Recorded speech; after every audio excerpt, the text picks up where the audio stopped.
Welcome everybody. This is Thursday, and it is the 26th of October. We're just coming into the almost into the second last month of the year. This is awesome.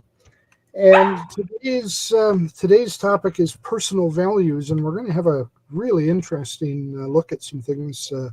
Cass is going to share something that she's done, and she actually put the three of us through it um, in preparation for this, and it's been kind of an interesting process uh, talking about values or looking into our own values. And I also had occasion to do that just recently for a project I'm working on. Um, and so this is a second go round at it, which kind of opened up some thoughts to me. Thank you, Cass. And with that, I'm going to ask everybody to um, identify themselves, tell us who you are and where you're from. And Cass, I'm going to let you go last because then you can lead right into the topic. So, Shelley Ann, take it away. Thank you. Thank you. Good morning, everyone. I am Shelly Ann Edwards Barron, a gratitude guide and habit coach from Trinidad and Tobago. I work with driven professionals who often find themselves entangled in the distress of life. You know, like you're striving toward your dreams and you're feeling like if you're just working and working and nothing makes sense, you're not accomplishing what you're going after, but yet still you don't have time in the day. And what I do is to help my clients sort of work through that kind of noise and leverage the power of gratitude. Gratitude is awesomely powerful. And I work with something that I call the gratitude strategy. That's an intentional use of gratitude to refocus energy, revitalize your spirit, and allow you to really experience joy and happiness while you are making progress towards your goal. So we work on things like saying it right, which is working on the language. We work on saying it loud, that's getting it out of your head into the real world, in the tangible space. And then we work on saying it always, which is where the habits come in and we're building and maintaining that gratitude in your life. So connect with me on LinkedIn or Facebook and check out my channel, Getting It Done with Gratitude, if you really want to find out more about how gratitude works toward all of these things. Gerald, jump in and tell us your situation.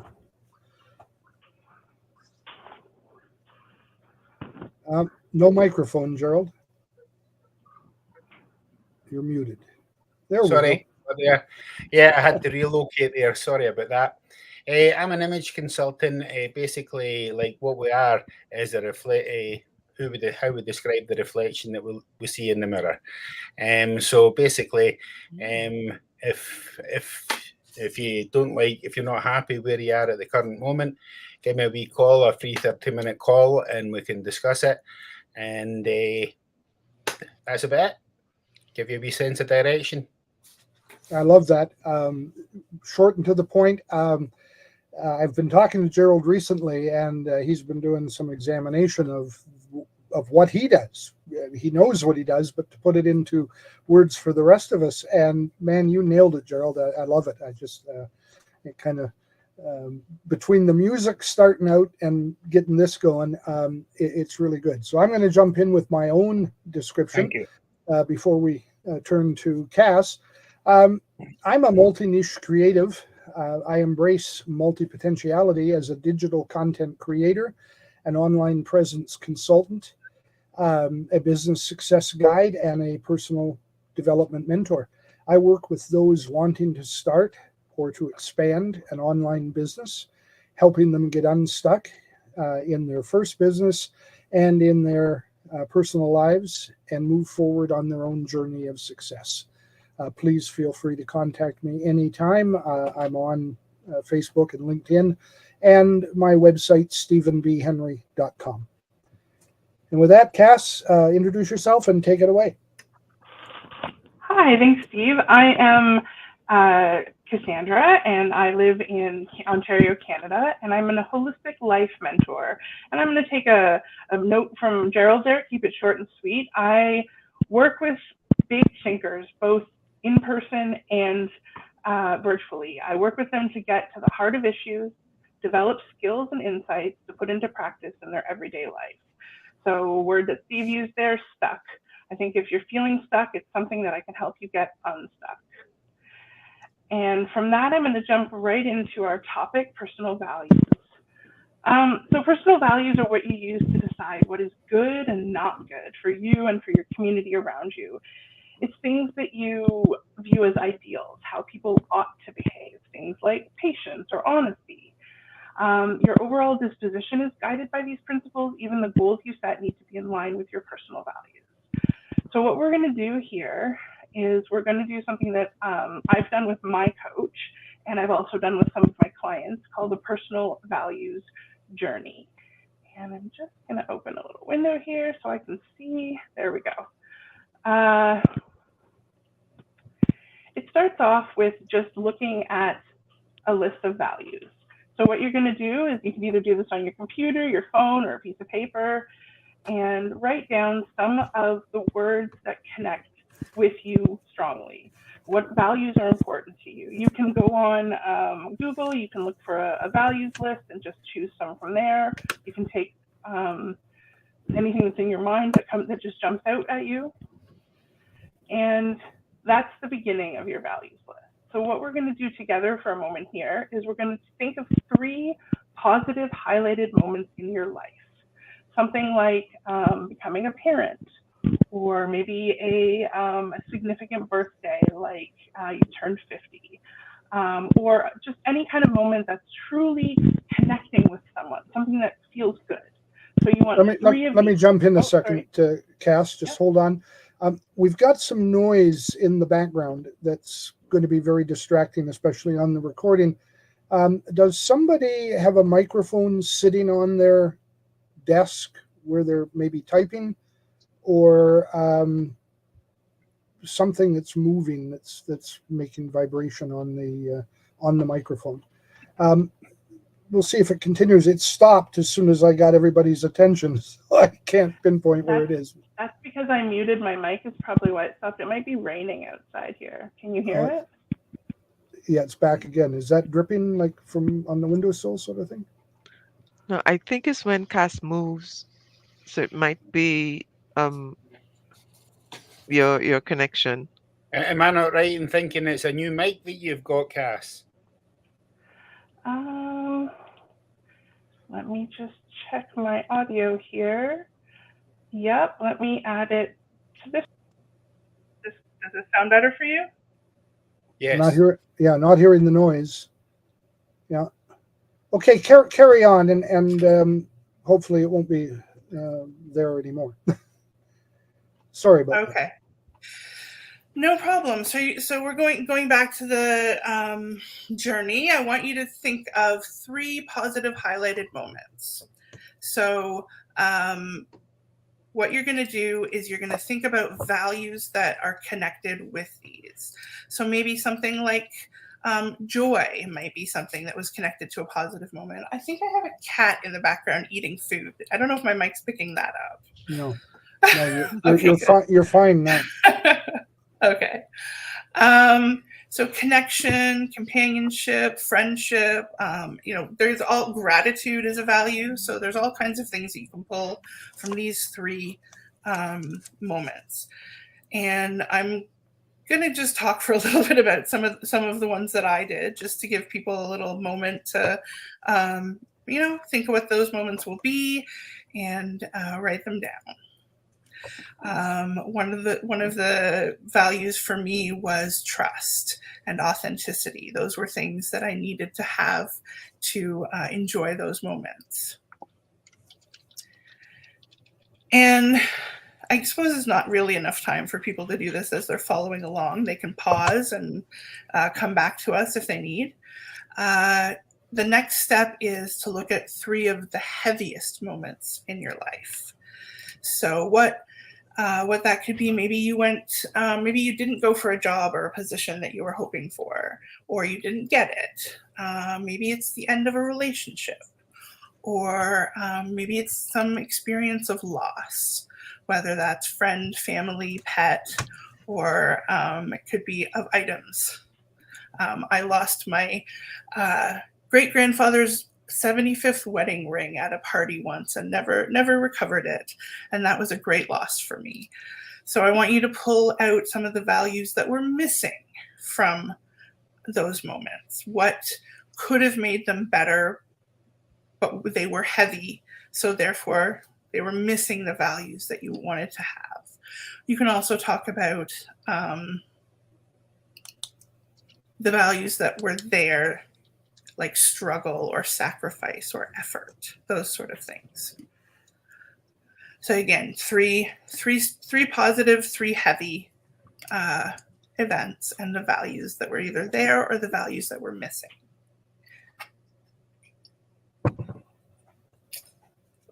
So when you're done, you're going to have a huge list of values because you started with just ones that you could think of off the top of your head or from a Google list.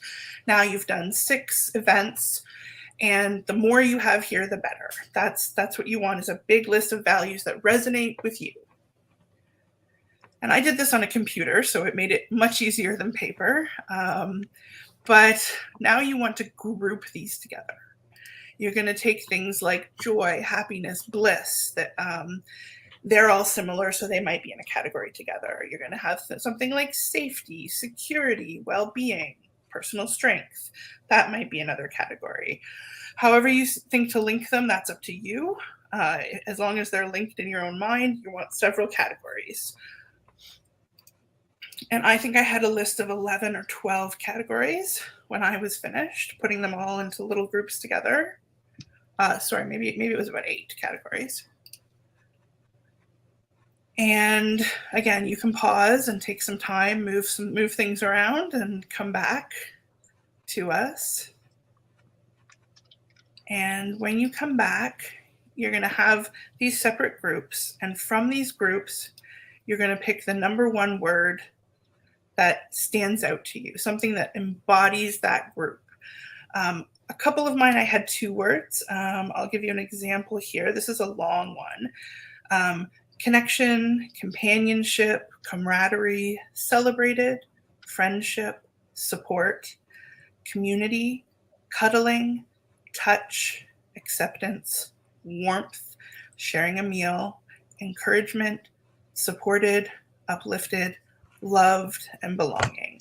That's quite a long list that I put in one big group together. Some of my groups only had 4 or 5 words in them. And out of that, I pulled 2. I pulled community and touch because I felt like they were separate enough, but they both embodied that particular group. So once you've done that piece, go ahead, Steve. Can I ask a question, or is that interrupting? Yeah, absolutely. No, you can absolutely ask a question. Okay. I really like what you just said there, and that long list, and you pulled out 2 words, and I wonder if that list can't conveniently be divided into 2 that make those words singularly. Touch is the physical aspect of it, and community is the interpersonal communication aspect. And I think all of those in your list, if I recall them, could will fit in easily either divide or. between the 2. Yeah, is it worth the effort of breaking that down, or would there be any purpose to that? So for our purposes, I don't think it really matters. What you're looking for is the culmination at the end of maybe 10 or so core personal values. So the ones that you're highlighting, the ones that you're pulling out, those are the ones that you're going to end up with a list. And it's probably 10 or under. And these will be the values that you are highly connected with. So it doesn't make the other values any less important. So having those groups and being able to go back and look at them is still something that's valuable to you. But we're looking for maybe, it might be 15, or it might be 8, but around those numbers, because those are the ones that you're going to work with the most. Mm-hmm. And those are the ones that are going to inform much of what you do. The other ones are still values that you hold. But our core values, the ones that we pull, are the ones that we're going to think back on when we're doing an action. So some possible steps that you could take with these, you could make an action plan to build more of these values into your daily routine. So if you're finding that building community isn't happening as much as I would personally want, then that's something that I would try to figure out, well, do I need to go out to an event that's going to help me meet more people in my local community? Maybe I want to go to a networking event, that sort of thing. So the other piece is just scheduling more opportunities to feel these values with others in your life. Creativity is something that I value. So maybe going to an event like a Pate Night would be getting both of those for me, community building and creativity. So this is where values come in. So we sort of went through that. I'm going to open it up to everybody else, and we can talk a bit more about personal values. And share, if you'd like, about the activity that you just did and anything that came up for you. I'll just jump in then, because I really liked the grouping part of it. Like at first, a lot of people are like, well, what exactly are values? And then you gave us a long list of, and then as you also explained, there's so many of them, but then to group them, it's kind of putting together a feeling. It's no like, well, does that describe how I feel? No, when I've got that value. So that's easier for people to tune in on. And then the less that we've got of them, when it's more like the keep it simple, once again, short and simple. So what exactly is it, like that you define that feeling with, and then to start practicing that in a daily, to incorporate that more in your day. Great sense of direction.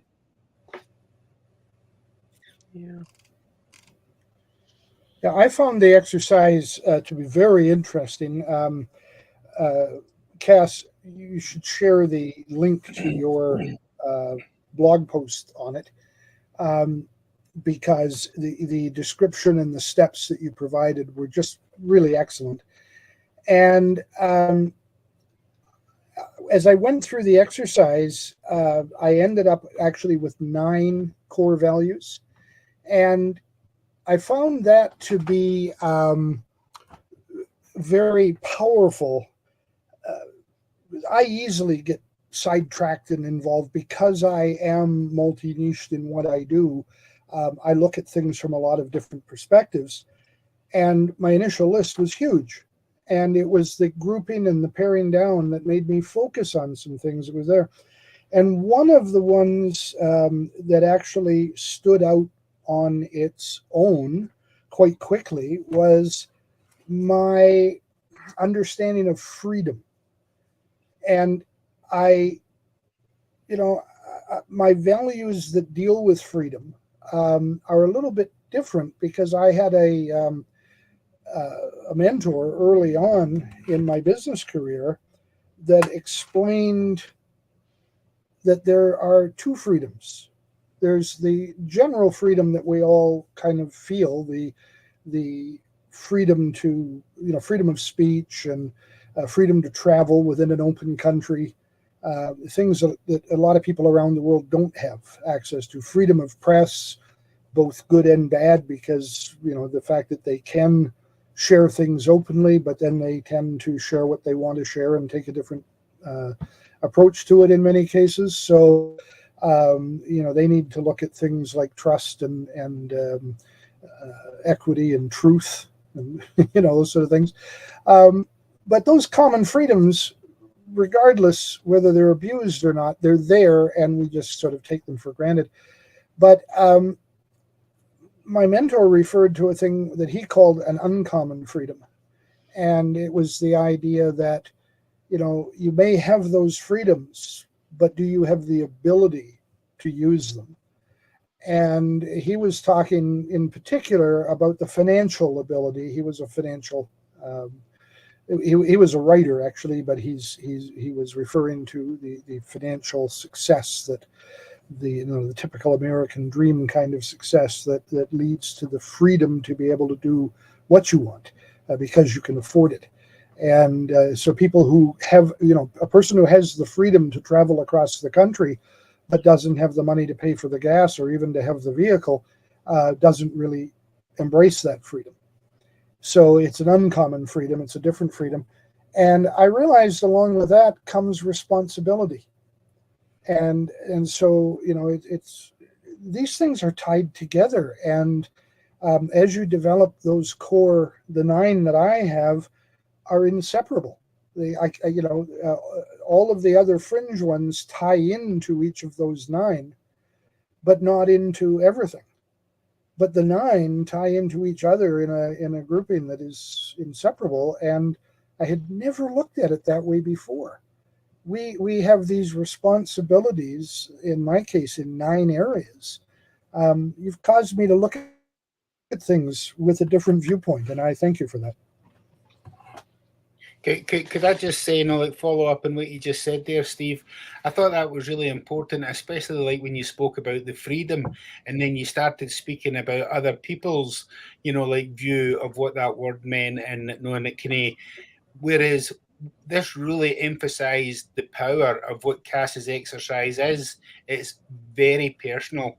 It's very much like the reflection in the mirror. You're describing who you are, and then you can analyze that and say, "Wow, why does that make me feel good?"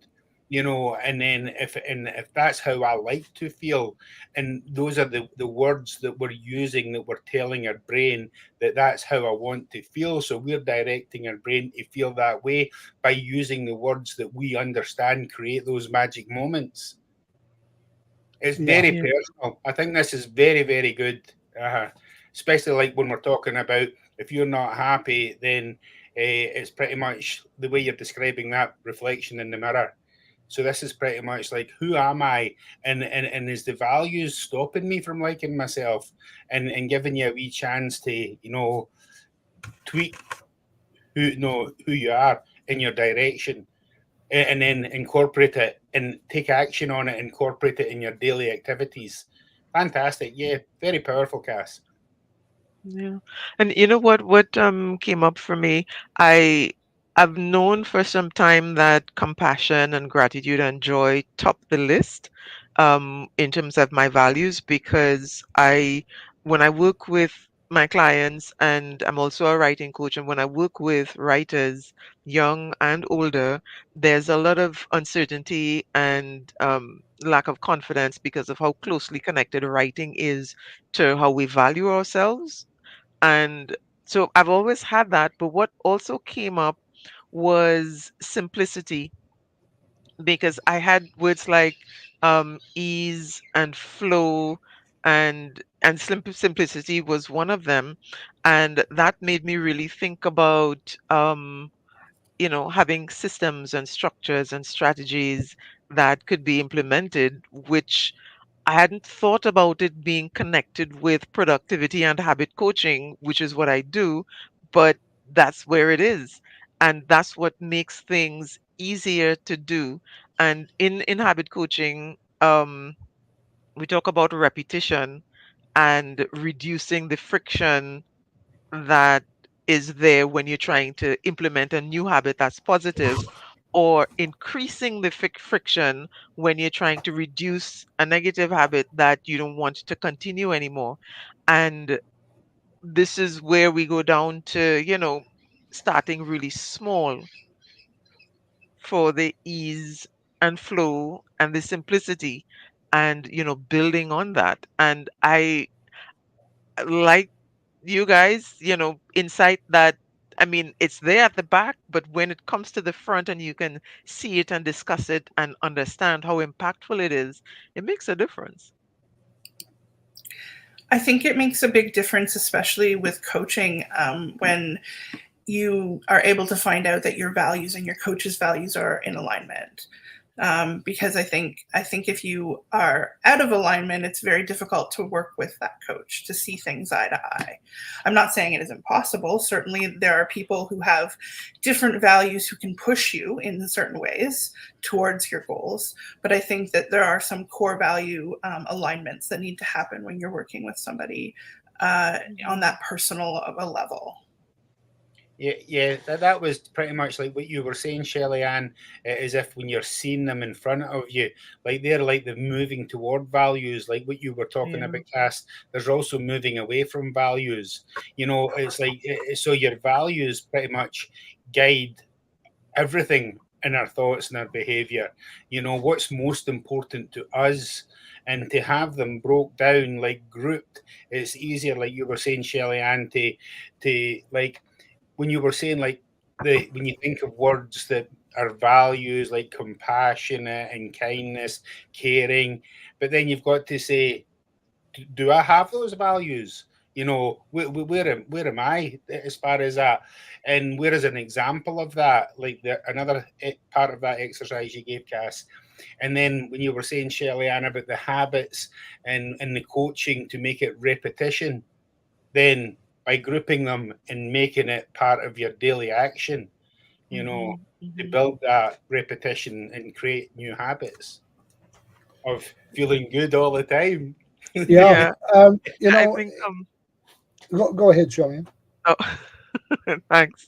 I was going to say that with building momentum, when desires and our objectives and goals align with our values more, then we're more likely to go after it because it feels, as you said, Gerald, it feels good intrinsically on the inside, not just, a surface level kind of feeling.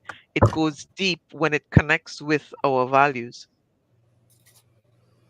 I was going to say that here in the United States, over the past 6 years or so, there's been a lot of reference to the term guardrails. And I haven't heard it as much probably in my entire life as I have heard it, my entire previous life as I've heard it in that last 6 years.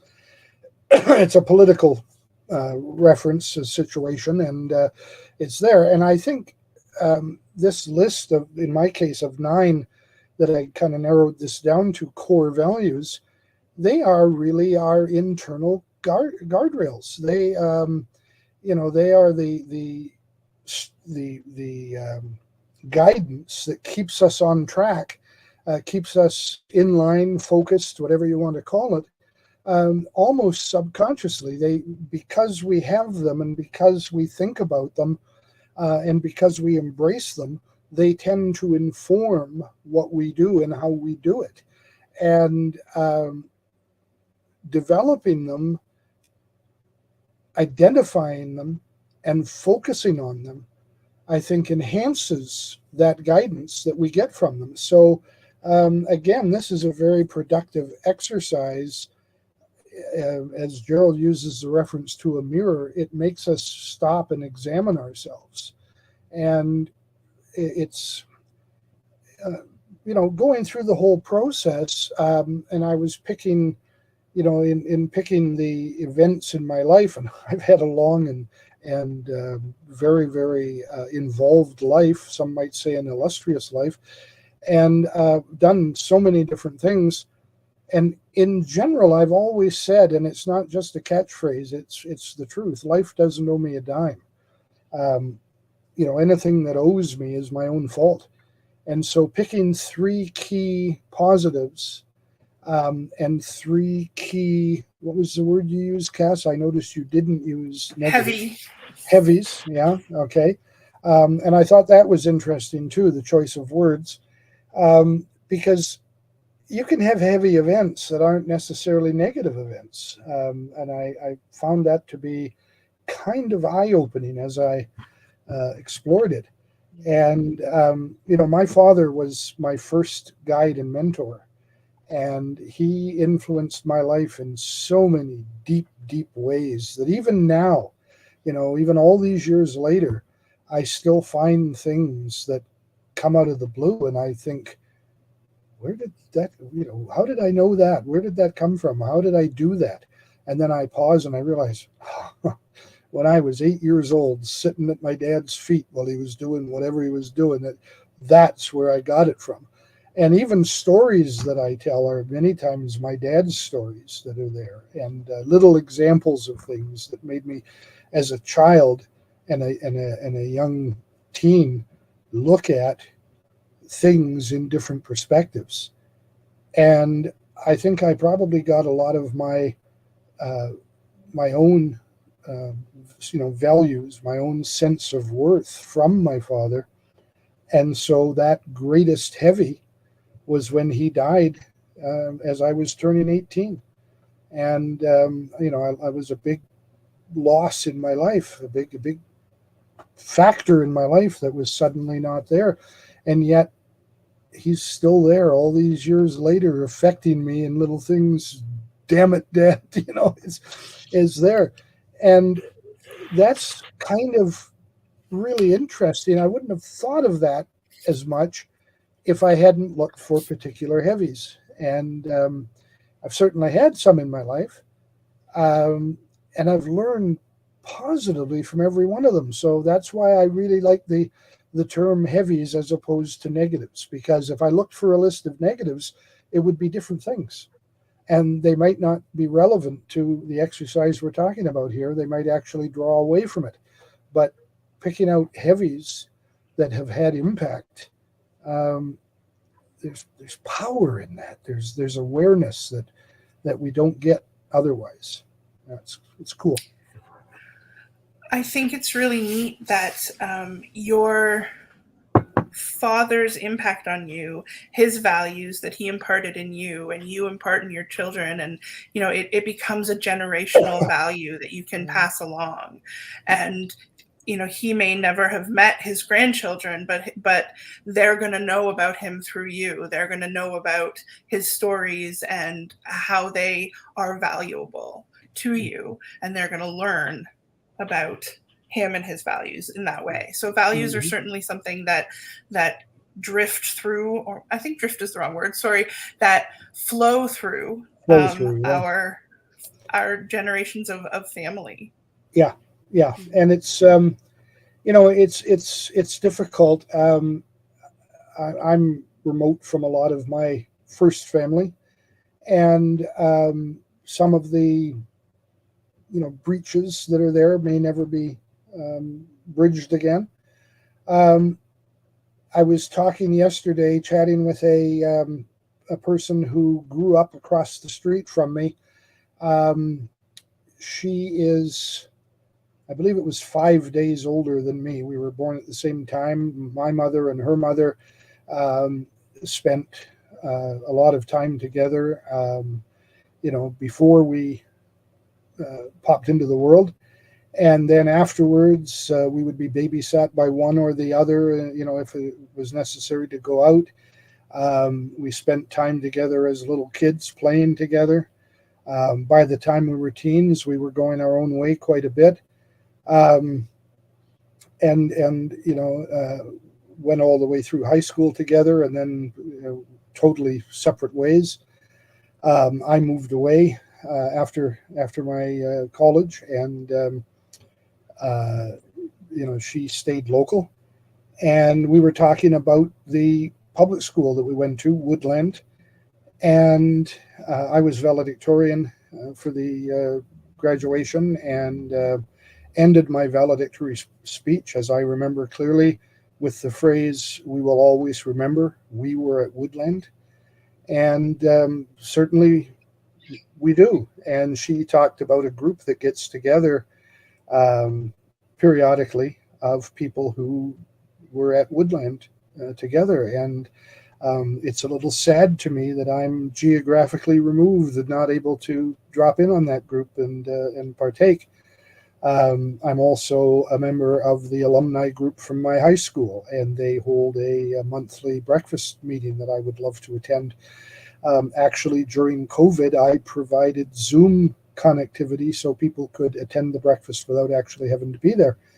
Unfortunately, when things started to open up again, the people that run that group decided to drop the remote connection, and 4 or 5 of us that were attending that are, remote, not because of COVID, but we are remote, no longer can attend, and that's a little bit sad. But it shows in your life as you move forward the people you interacted with that formed your life and affected the values that you have, and some of the differences between you where you've met people and then left them aside, or they've left you aside, may well be because of value differences. And so I think that it's a very complex. I think, Gerald, you started off with the reference to it being complex. And it truly is a very complex thing that we're dealing with. And Cass's exercise helped simplify it. Shelley Ann's word, you brought it into perspective so that we could look at it, we could focus on it. And I really hope other people listening to this session today will visit Cass's website, catastrophe.com. That's Cass with 2 S's and catastrophe, like catastrophe. Yeah, if you go there, you can just use the search bar and put in values. It'll bring up the blog right away, and you can follow along. And it's pretty much what we just went through here. Yeah, I'm going to put the link in the chat for the places that I am sharing to. And I wanted just to interrupt to say that Kelly said hi. She she joined us this morning. So hi, Kelly. I don't know if you're still here, but I wanted to say it before, but you guys were talking some really important stuff. So I was waiting for the moment to stick it in. And when Stephen said, those who are listening, yes, Kelly's listening. Awesome. As we develop this whole program, we're seeing more and more people come on to the replays, and love to have you live, get it firsthand right away, but the replays make it possible. And we are in so many places now that the replay is available, that so many people can have access to it. And please share it with somebody if you feel you got some value from what we're doing. Please share the link to where you saw the replay so that they can see it. Some of the groups that we're sharing it in are public Facebook groups that anybody can join. It's also available on YouTube. And if you do a search for Open Conversations with International Coaches on YouTube, you will turn up our channel. And I discovered the other day when I was looking for the link that we haven't put anything yet into the actual channel itself. Because these are lives, YouTube sort of filters them off into a separate area, a separate category. And when you join the channel and it seems empty, it really isn't. There's a little menu there. Click on the word live, and it'll take you to where the lives are stored. They're no longer live, they're replays, but they were created live and they get stored in that location. And we're there. What are we now? The 7th, is it? I should have looked at the 6. We're number 6. Yeah. So this will be the 6th one that's there. And there's some good material in all of them. And I encourage you to look back at them. And so you can share that with other people, but you can catch them, as we said, live in these various groups where we're simulcasting them, streaming them out simultaneously. And spread the word around for us. We'd certainly appreciate it. Thank you. Anybody else? Gerald, you're muted still. Sorry. I think what we're covering, like with the complex word again, and each week when we're talking about a different word, whereas, like you can hear how the beliefs, we're talking about values, but beliefs is involved there. And when we're talking about the values, all of a sudden, are the good values or the bad values, and then what we're going to be focusing on. And it's pretty much, what are we saying to ourselves when we're in self-talk? What words are we and giving us that sense of direction by incorporating, by being aware of these things and how we want to feel and how we can feel better about ourselves because we're doing something about the way we're feeling. We're directing our own. I heard a great one the other day, how we lead our life. So that's pretty much saying that we each lead our own life. So if you're taking responsibility for that, then you can feel good about yourself. There's no good looking in the mirror, not liking what you see, and not doing nothing about it. Then that's not going to make you feel any better. But if you're doing something about it, you're going to feel a lot better. You're going to like yourself. Well, you You can know, feel better and you can like yourself just because you're trying to do something about it. That's the first step, Exactly. isn't it? yeah, Awesome. yeah, Shelley Ann. yeah. It's along that same line I was going to mention because um, the thing about life is that sometimes if you don't do the exploration, if you don't take the time to do activities like this one, or introspect and so on, you don't know. And sometimes we have this attitude, some people have the attitude as you're supposed to know. And my question is how? If you've never explored it, you've never discussed it, you've never tried anything to see, okay, if you like this or not, how do you know if you don't like this or if you don't like that? We can make, I guess, estimations of one activity by comparing it to another one. But if we never have any interaction, then it's going to be extremely difficult. And many people don't know what it is they really like and what it is they actually value because they've never taken the time to think about it or even explore the ideas. Yeah, I was just going to pop in with a little example. I was looking at my list and I've got trust, honesty, clarity, authenticity. And authenticity was the word I pulled out of that one. But it made me think, like, those are values that are values to me. And what if I was somebody who was on the poker tournament run, and I needed to have, a poker face, or I needed to be able to trick people into thinking that I'm doing something?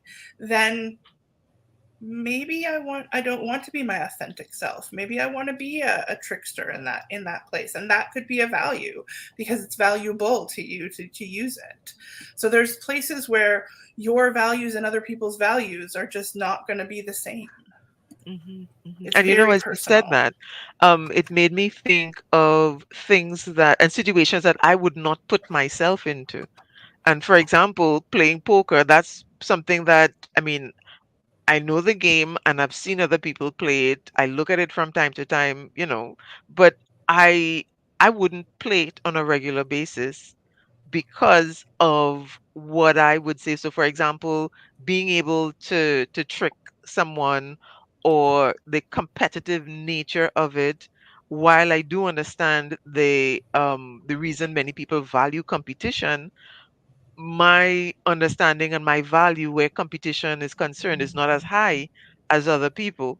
So I'm more into collaboration than competition. And so there is a value difference. And we see that, and this is how your values impact on what you do and where you go and how you carry about yourself. Well, when you say that, it's not as high as other people's your value, whereas when you say you wouldn't do it on a regular basis, so but you would do it sometimes, So there, once again, Well, it's I it's was trying to be general, but I think I tried it once and that was it. I've never done it again. So I, I'm open to say it might happen again, but it's highly unlikely. I think that's what this whole exercise is doing. It's clarifying, you know, Mhm. it's bringing your attention to it. Not it's preparing yourself for how you want to feel. Like if you were approached, then you've prepared for. I didn't really enjoy it that much, and I've spoke about it. So no, it's all about, like, it's not something I value, me personally. This is very deep for look for a reflection, on the person. No, it's not what other people are thinking. It's what's important to ourselves. A story we've shared in the past, but I don't think we've shared it on YouTube yet, is about the two wolves. The two wolves that are inside of you, and one of them is leading you towards your path, and one of them is leading you away from your path. And the idea is that whichever one you feed is going to grow the most and be strongest and the most to bring you away or towards your path. And I think values are a really good idea of what, like Steve was saying, the guardrails, that's the path. And you can either take it with the wolf that's leading you towards your path, or you can maybe not take it with the wolf who's leading you away from your path. And I think the thing I don't like about guardrails is that sometimes growth has to happen outside of those guardrails. Growth might not happen if you don't try, if you don't know that you don't like something, if you don't figure it out. Yeah. So if you don't let the wolf lead you away sometimes, and that's why you it's have not something you like. It's why you have two wolves. You know, there's nothing wrong with examining the other wolf from time to time. And Cass, both of us have used the word that you brought out early on when you were identifying yourself, stuck. Guardrails are a form of being stuck. And sometimes getting outside of the guardrails, getting outside of yourself and looking back at yourself to see the real you, or to see the you that other people see, is at least a step towards getting unstuck. So yeah, guardrails are good, but they're not always necessary. So Especially if they're formed through life just happening and without intention. And so you end up with guardrails that aren't within your values. And therefore, if you stick within these guardrails that are not within your values and you haven't explored anything else, then you'd really be stuck. exactly what I meant earlier by freedom, the uncommon freedom, the ability to get beyond the society structure. Sorry, go ahead. Bringing this all together, like what Cass was saying, I remember in a previous conversation you didn't like the term like staying in lane. You know, that's pretty much like what the guardrails is like kind of reference to here. Whereas, like in the road less traveled, whereas if you don't want to feel, like, well, basically I'm going to stay in this lane because most of my values are in here. Whereas this exercise is taken as more specific, like in clearing the air in front of us, like, whereas do I want to veer off and take the road less traveled that's more suitable for me, to my values, and lead your own life. There we go, back to leading again from the front. Yeah, growth is one of sorry, go ahead. There's so many of these euphemisms that we use in our conversation, like the road less traveled. You then have to think about the road more traveled, and we often say we're stuck in a rut. And where does that rut come from? It comes from the road being more traveled, and therefore ruts develop. We get stuck in the flow of what's happening there. And even if the lane that we're in is the right lane for us, if it matches our values, every now and then we overtake a slowpoke and we have to go into another lane to pass them. And so we need to venture out and step forward. So using analogies and using euphemisms to picture. And, that comes back to my mentor who used to send me a postcard. He traveled all over the world, and he sent me postcards from the most exotic places with these beautiful pictures on them and beautiful postage stamps. But he would always tear a corner off the postcard before he mailed it. And what he wrote on it, same message every time, you're still not getting the whole picture. And so it made me think outside of my own. I mean, I was very pig-headed as a young person, still am sometimes now. It's in my nature. But, it was a long time in my life before I got the whole picture, before I understood and internalized that there was more to the world than being within the guardrails. And that sometimes you do have to step out of it and casually understand what's happening out there. And I think I'm better for it. I've lived a better life for it. And hopefully I've touched many people along the way. That's all we can do. I want to do something just a little different. We're coming up, we're a little less than 10 minutes to the top of the hour. First of all, quickly, is there any other aspect on today's topic that anybody wants to touch on? Did we not cover something? I think just like what you were saying there before we move on, and I'm always talking about a sense of direction and talking about these values, letting us understand ourselves and refreshing ourselves on a daily basis. Because some of these values, like you said, maybe when I was younger, I was pig-headed, and maybe I still am now. Maybe like that would be a good one to look at and say, is that serving me? It served me well in the past, like you just said. Is it still serving me well, or is that a value that I no longer need? It's not serving me anymore. It's pretty much creating our own stepping stones. Yeah. We're Yeah. moving forward in which Yeah. direction? Well, Yeah, And and I let's wanted to add, go I ahead. wanted to add that sometimes we claim values that we don't live by because those values appear to be, the good values. So we value family, we value friendship, and so on. But then when you look at your life, what do you spend your time on? Do you spend time with family? Do you spend time with friends? And for many of the clients that I work with, and it was true in my own life, I was what you would label as a workaholic, starting at the wee hours of the morning, coming home in the late evening, quickly having dinner, going back to projects, and it's always about the work. But if you had asked me at that time, what do you value? Oh, I'm doing this for my family. I love my family. But then how much of me was my family actually getting? And so that incongruence is where we really get into trouble, when we want to value these things, but do we really value it by our behaviors? and Absolutely. before we wander from that word from value, this exercise that Cass has shared with us today is really a self-evaluation exercise. Yeah. Yes. Yeah.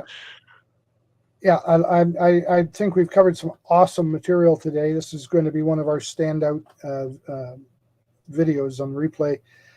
It's great. And therefore, I want to add something on the end to wrap things up a little bit. Um, I think we all have projects that we are working on delivering, putting out there. And I'd like to kind of go around the group again and have each person share what their key project is right now. I know we had a little bit of that in the introduction, but let's be specific. What is a key project, and how can people find us to get involved in that project? Because I think that's a important factor.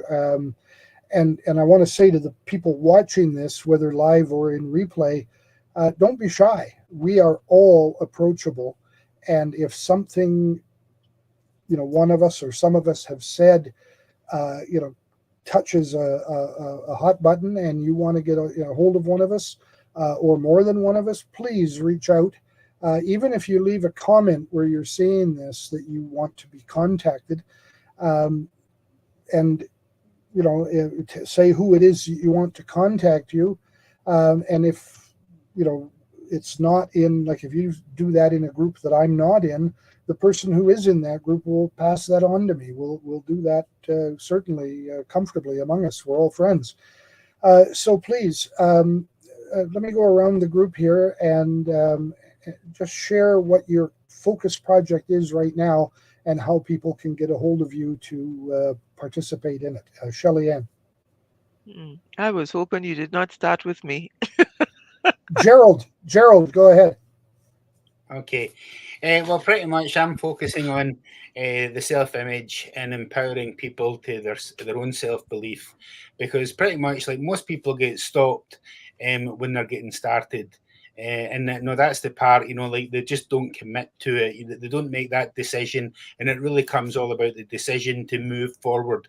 Then once again, it's like, okay, well, moving forward in what direction?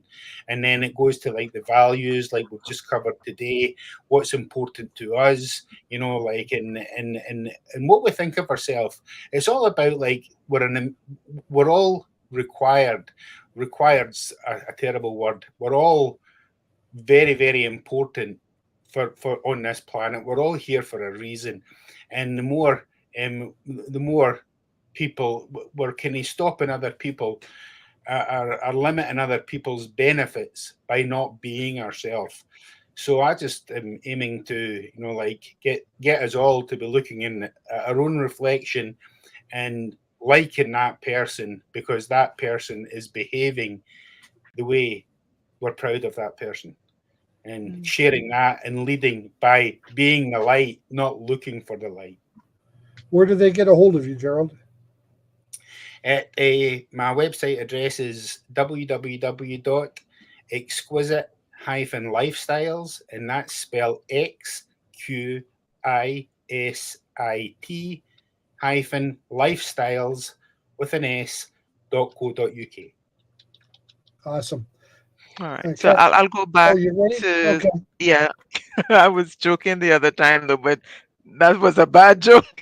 But I'll go back and I'll put in the links in the on YouTube so if anybody wants to really find them, I'll put it on YouTube, and I know everybody else will put it in the areas that they're sharing to as well. But right now, actually, I am doing a certification course in habit coaching, and we're working on implementing habits, and I require people to coach. So if anybody wants to avail themselves of some free coaching in gratitude, they want to explore what gratitude is, I can take 2 to 3 clients. I think we have to do like 3 weeks of sessions. But you can reach out to me. You can find me on Facebook, Shelly Ann Edwards Byron on Facebook, on LinkedIn, Shelly Ann Edwards Byron. My tag on LinkedIn is Your Gratitude Guide as well. But those are the 2 places to get in touch with me if you're interested in finding out more about gratitude and you want to test it out. This is your opportunity. Awesome. Cass, go ahead. Yeah, my biggest project right now, I'm working on my next book. You can find my first book on Amazon, Catastrophe, the Next Chapter. The idea is that this is your life, this is your story. What will the next chapter be? And I'm working on a couple of different books at the same time, a poetry book, a journal or short story prompt book, and the next chapter to the next chapter. So the next chapter squared, maybe. And you can find me on catastrophe.com. That's spelled CASSTASTROPHE.com. And when you're there, you can sign up for a free 30-minute consultation, and I'd love to chat with you about what you're doing and where you're going. Awesome. The way to catch me best is stephenbhenry.com. If you want to just quickly learn more about me, you can Google stephenbhenry.com. Google seems to know a fair bit about me. I've been online actually since before the internet was public, and I created my first website in 1994, which was only a couple of months after the World Wide Web rolled out. So I've been there from the beginning and had a lot of fun with it, and Google has indexed me thoroughly. My current project, actually, it's one that I embraced my values into, because I believe they're important. So that this exercise turned out to be a second examination of those for me, but it's called Online Business Success, and for people who are wanting to start their own business, this is the place to start. I will be working with people in groups individually and providing some self-study material that takes you from thinking about your business to actually making money, and how to go about the steps in between. And it is listed on my website under the services menu, and it's called Online Business Success. Which is what I'm hoping to build for you. I'll be working hard with you to make that happen. I've been there, done that, got the proverbial T-shirt. So let's make it real for you. And with that said, we've gone just over the hour. That's good timing. And thank you, everybody, for watching this, making this real for us, both in the live and the replay. We hope to see you again every Thursday. It's 11 a.m. Eastern time, and you can do your time adjustments from there. And we will be here every Thursday going forward. Cass, is that something we will? What about curiosity? Do you think that could be our topic next week? Oh, I'm very curious to learn about that. Yes, let's do that. I forgot that point. Thank you, Cass, for bringing that up. Curiosity for next week. You all should be curious to see what we come up with. Thank you, everybody, and Cass for throwing that in at the last moment. And somewhere out there, I have a maestro who's going to cue us out of here. All right. Bye, everybody. See you next week.